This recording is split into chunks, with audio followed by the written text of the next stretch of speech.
The view is amazing. Yeah, you can oh, it was so worth it. So worth it. Yeah, we did it for the view.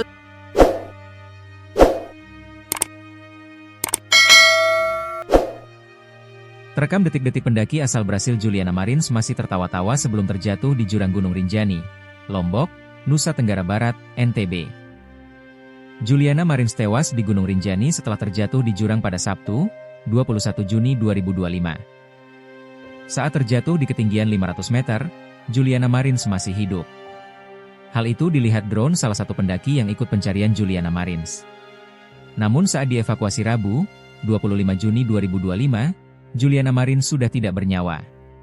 Evakuasi dilakukan oleh SAR Mataram, Balai Taman Nasional Gunung Rinjani, BTNGR, TNI, Polri, BPBD Lombok Timur, Unit SAR Lombok Timur, EMHC, Damkar, Relawan Rinjani, Porter, dan unsur terkait.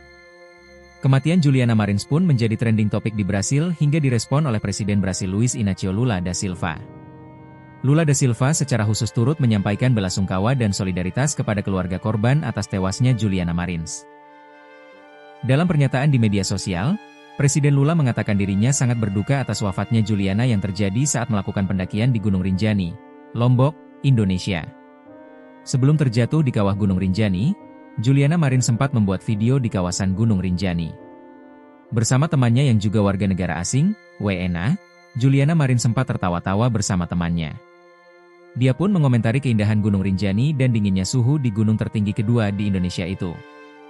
Juliana pun mengaku sangat bahagia berada di Gunung Rinjani. Pemandangannya, aku sangat senang, ucap Juliana sambil tertawa. Ternyata video tersebut menjadi salah satu video terakhir Juliana tertawa. Pasalnya gadis asal Brasil itu harus dievakuasi tanpa nyawa untuk turun dari Gunung Rinjani. Oh, it was so worth it. So worth it. Yeah, we did it for the view.